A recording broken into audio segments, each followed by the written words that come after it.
매성경 묵상 나눔 토요일입니다. 8월 22일입니다. 이사야서 31장 1절에서 9절까지 읽습니다. 도움을 구하러 애굽으로 내려가는 자들은 화 있을진저 그들은 말을 의지하며 병거의 많음과 마병의 심히 강함을 의지하고 이스라엘의 거룩하신 이를 앙무하지 아니하며 여호와를 구하지 아니하나니 여호와께서도 지혜로우신즉 재앙을 내리실 것이라. 그의 말씀들을 변하게 하지 아니하시고 일어나사 악행하는 자들의 집을 치시며 행악을 돕는 자들을 치시리니 애굽은 사람이요 신이 아니며 그들의 말들은 육체요 영이 아니라. 여호와께서 그의 손을 펴시면 돕는 자도 넘어지며 도움을 받는 자도 엎드려져서 다 함께 멸망하리라. 여호와께서 이같이 내게 이르시되 큰 사자나 젊은 사자가 자기의 먹이를 움키고 으리렁거릴 때에 그것을 치려고 여러 목자들을 불러왔다 할지라도 그것이 그들의 소리로 말미암아 놀라지 아니할 것이요 그들의 떠듬으로 말미암아 굴복하지 아니할 것이라. 이와 같이 나 만군의 여호와가 강림하여 시온산과 그 언덕에서 싸울 것이라. 새가 날개치며 그 새끼를 보호함같이 나 만군의 여호와가 예루살렘을 보호할 것이라. 그것을 호위하며 건지며 뛰어넘어 구원하리라 하셨느니라. 이스라엘 자손들아 너희는 심히 거역하던 자에게로 돌아오라. 너희가 자기 손으로 만들어 범죄한 은우상 금우상을 그날에 각 사람이 던져버릴 것이며 아수르는 칼에 엎드러질 것이나 사람의 칼로 말미암음이 아니겠고 칼에 삼켜질 것이나 사람의 칼로 말미암음이 아닐 것이며 그는 칼 앞에서 도망할 것이요 그의 장정들은 복역하는 자가 될 것이라. 그의 반석은 두려움으로 말미암아 물러가겠고 그의 고관들은 기치로 말미암아 놀라리라. 이는 만군의 여호와의 말씀이라. 여호와의 불은 시온에 있고 여호와의 풀무는 예루살렘에 있느니라. 오늘의 본문은 세 개의 단락으로 나눠져 있는데 각 단락별로 살펴보겠습니다. 첫 번째 단락입니다. 첫 번째 단락은 화 있을진저라는 말로 시작하고 있어서 어제 본문과 동일하게 하나님의 경고의 말씀인 것을 드러내고 있는데 계속적으로 동일한 사람들을 이야기하고 있습니다. 하나님 모르게 선지자들 모르게 계획을 계략을 꾸미는 자들에게 화 있을진저라고 말했는데 그 하나님 모르게 뒤에서 꾸미는 그 계략이 애굽의 사람들 사신을 보내서 도움을 요청하는 것이었습니다. 그리고 어제도 똑같은 이야기를 하고 있었는데 그 사람들 또한 이 애굽으로 내려가는 사람들이었고 오늘 또한 마찬가지입니다. 하나님께서 계속해서 유다를 이야기하시고 이사야의 입을 통해서 유다에게 경고하는 것이 하나님을 하나님으로 인정하는 것에 대한 이야기를 하는데 그 하나님을 하나님으로 인정한다고 하는 것은 예배를 드리는 문제가 아니고 하나님을 신뢰하는 문제이다. 이 이야기를 계속하고 있고 그 믿음이 표현되어지지 않는 것에 대한 예로 너희들이 나보다 애굽을 더 의지하고 있다. 이 말씀을 하시는 것 같습니다. 이 그들이라고 말하는 도움을 구하러 애굽에 나가는 자들인데요. 그들은 말을 의지하고 병거의 많음과 마병의 심히 강함을 의지한다라고 애굽을 이야기하고 있는데 실제로 애굽은 이 말과 병거라고 말하는 것과 이 기마병이죠. 마병의 강함을 이야기하고 있습니다.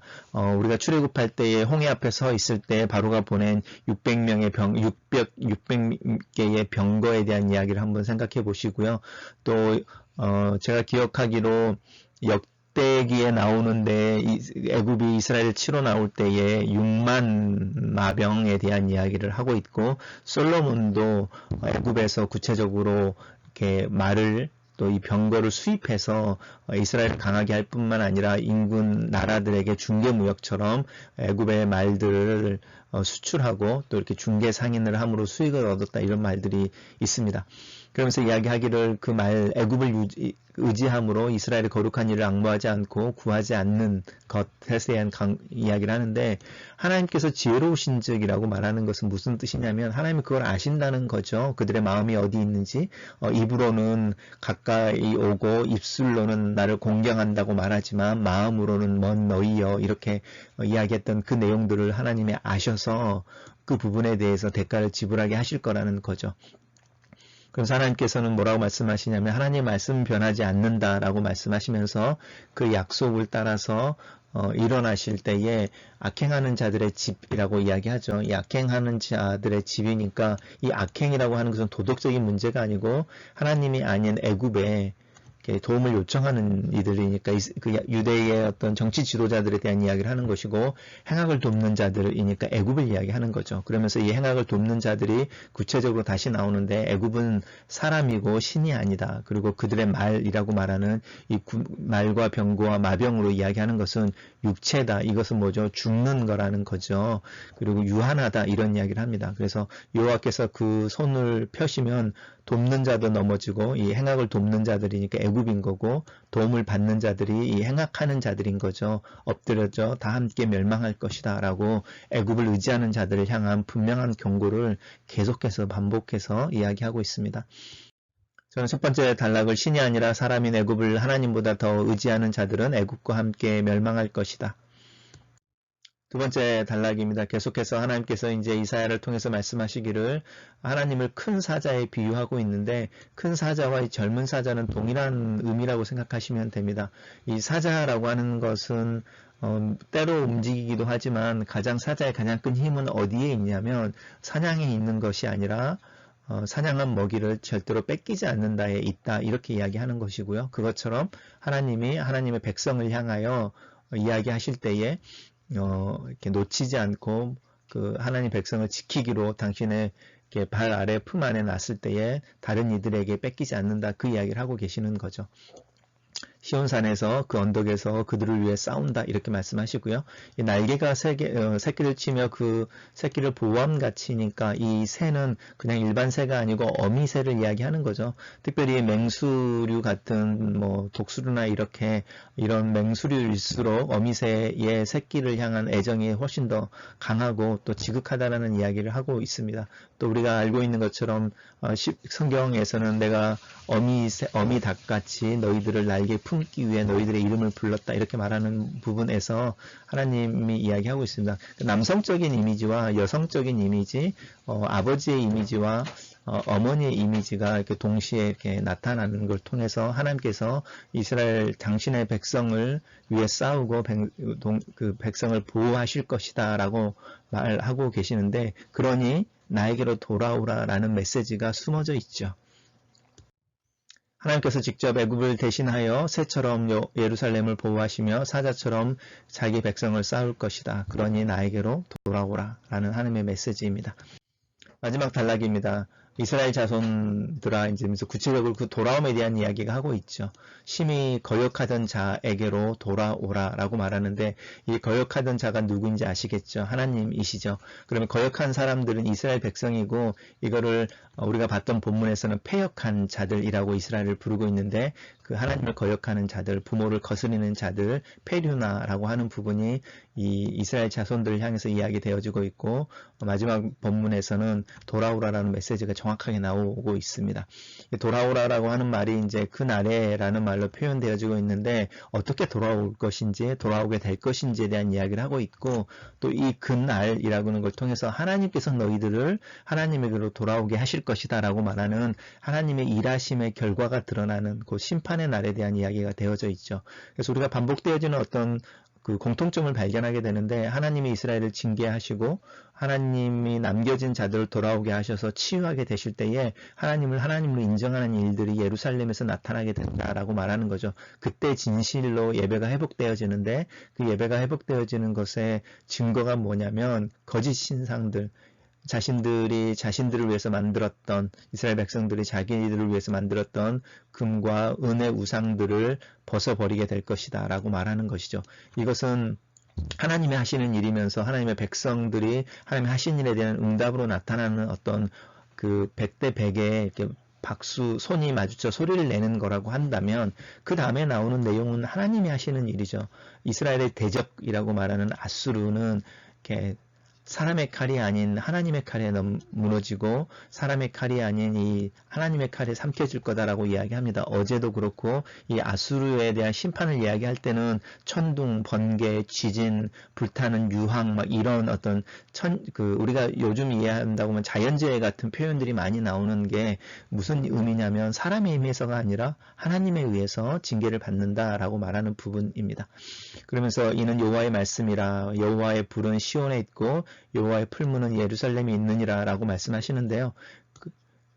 그래서 이 아수르가 멸망되어진다 해서 끝나는 것이 아니라 너희들은 그 나에게로 돌아오고 또 이 그날이라고 말하는 회복의 날들을 위해서 나에 의해서 내 백성들은 나에 의해서 불이잖아요. 그리고 풀무니까 정련하는 거죠. 이렇게 달금질하는 이런 거죠. 그 연단을 받게 될 것이다 라고 이야기하면서 돌아오라는 것과 또 그날의 회복과 그 사이에 있는 하나님의 백성들을 훈련하고 정련하고 또 정결하게 하기 위해서 경험하게 되는 어떤 고통스러운 순간이 있다라는 걸 암시하고 있습니다. 너희는 우상을 버리고 하나님께 돌아오라. 아수르는 멸망하고 하나님의 백성은 연단을 받게 될 것이다. 묵상 포인트입니다. 이스라엘은 출애굽 당시에 자신들을 쫓아오던 600명이 넘는 병거와 군대에 강한 인상을 받았다. 그리고 그들은 자신들을 구원하기 위해 그 애굽의 군대를 물로 삼켜버렸던 하나님은 잊어버렸다. 솔로몬은 애굽에서 수입한 말들로 국경을 지키고 군사력을 강화하려고 했다. 그는 자신에게 지혜와 안전을 약속하신 하나님을 그렇게 잊어버렸다.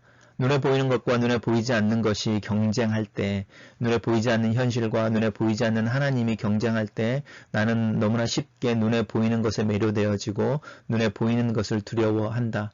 나는 21세기를 살아가는 베드로이다. 그리스도로 인해 보이지 않는 힘에 떠받쳐 물 위에 서 있으면서도 눈에 보이는 파도와 피부에 느껴지는 바람에 두려워하여 스스로 물에 빠져든다. 즉 시선을 내밀어 붙잡아 주시는 주님의 구원과 갈라졌던 홍해를 원상태로 돌려 애굽의 군대를 대적하시는 하나님의 능력이 내 작은 믿음으로 애써 그 능력과 그 구원을 신뢰한다고 고백하는 그 믿음 가운데 있기를 원한다. 내 믿음은 너희는 가만히 있어 라고 말하는 하나님의 음성 앞에 내 자신을 애써 주저앉히고 하나님을 향한 긴 침묵 가운데 서게 하는 훈련으로 나타나고 또 강화되어져야 하겠다. 아침의 묵상 시간과 기도의 시간을 통하여 이 잠잠함과 신뢰를 고백하고 하나님 앞에 잠잠히 있는 또 믿음을 경험하는 시기가 되고 기회가 되기를 기도한다. 믿음이라고 하는 것은 하나님을 신뢰하는 것이다. 특별히 하나님께서 나를 보호하시고 나를 위한다는 것을 믿는 것이다. 하나님의 약속들은 예수 그리스도 안에서 예, 아멘이 되었다고 하는 것을 믿는다. 이 믿음이 내 삶에서 능력으로 나타나기를 기도한다. 그런데 이 능력은 무엇일까? 아수르의 위협은 그대로이고 그 위협이 점점 더 커지고 오히려 긴박해 보이는 오늘 또 그 상황에서 하나님의 이 능력 또 내 믿음은 어떻게 나타나야 하는 것일까? 내일을 예상할 수 없는 상황 속에서 오늘 하나님을 신뢰한다고 고백하는 것은 진실로 믿음의 도전이고 이 믿음으로 오늘을 지내고 내일이 오는 밤의 문턱에서 잠을 청할 수 있다는 것은 참 어려운 일이다. 나도 이해할 수 없는 일이지만 하나님이 믿어지고 하나님의 도우심이 나타난다는 내일에 대한 기대가 내 마음속에 촛불처럼 켜져 있는 것은 하나님의 은혜이다. 나의 노력이나 결단이 아니다. 이 소망과 믿음이 내 마음에 있는 것이 하나님의 선물이고 은혜이다. 성령이 내 안에 계셔서 나와 함께 계시고 내 경험과 상황 속에 계셔서 나를 아시고 내 마음과 감정을 아시는 하나님 앞에 나아가자. 내 믿음은 고백되어져야 하고 고백되어져야 하는 믿음만이 산 믿음이 된다. 하나님이 아닌 것들이 하나님의 말을 하고 하나님의 약속을 남발하고 있다. 이 세상에는 내일의 안전과 풍요를 약속하는 것들이 있다. 건강과 비오는 날의 우산을 약속하는 것들이 있다. 이 모든 것들이 사회 제도를 통해 나타난다. 이것은 하나님의 은혜이고 인간의 진보를 위한 노력의 성취물이기도 하다. 그럼에도 불구하고 하나님은 내 인생과 이 세상을 경영하시는 분이다. 내 생명과 삶이 하나님의 손에 있다는 것을 고백한다. 내게 평안과 내일을 약속하는 시스템이나 사회적 구조나 또 여러 가지 도구들 또한 하나님이 주신 인간에게 주신 지혜와 하나님의 경륜에 나타나는 결과라는 것을 기억하자. 오늘날 가장 강력한 신은 사실 돈이다.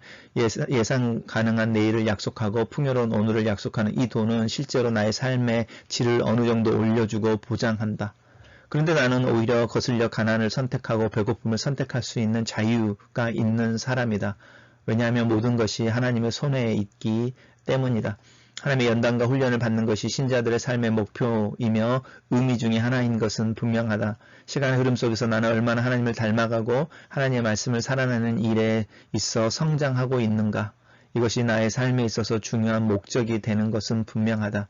그리고 신이 아니라 수단인 돈은 분명히 나에 의해 올바로 사용되어져야 하고 이것을 사용하는 방법이 이 연단의 결과 또 성숙의 결과의 또 다른 척도라는 것을 부정할 수 없다. 글로 쓰는 기도입니다. 나는 하나님을 신뢰합니다. 이 세상의 많은 것들이 내 삶의 안전과 행복을 약속하고 풍요와 내일을 약속하지만 하나님만이 내 삶의 주관자이심을 고백합니다. 내 생명과 영혼의 주인이십니다. 주님의 은혜를 구하는 것이 있습니다. 내 믿음의 연약함, 보이고 만지고 느껴지는 것에 민감한 나를 은혜로 품어주시옵소서. 내 본성이 진토이며 깨어지기 쉬운 존재임을 기억하여 주시옵소서. 사자처럼 나를 품으시고 어미새처럼 나를 보호하시고 나를 위해 대신 싸우시옵소서. 나로 하여금 하나님께로 피하며 하나님을 신뢰함으로 오늘 하루 또 내일을 기대하게 하며 살게 하시옵소서. 이 세상을 사는 동안에 나 홀로 두지 마시고 가족과 동역자를 주신 것을 감사합니다. 함께 이 영적인 여정에서 동반할 수 있는 넉넉한 믿음과 진실을 허락하시옵소서. 내 마음을 넓혀주셔서 나에게 주신 이들을 품게 하시고 깊이 사랑하게 하소서. 하나님의 백성을 성숙하게 하시고 순결하게 하기 위해 불로 임하시는 하나님께서 나를 가르치시고 나를 정화시켜 주시기를 기도합니다. 겸손하게 나를 주님 앞에 내어놓고 내 안에 계시는 성령의 도움과 인도하심을 구합니다. 오늘 하루 또한 주님을 의지하고 하나님을 하나님으로 인정하는 하루가 되게 하옵소서. 아멘.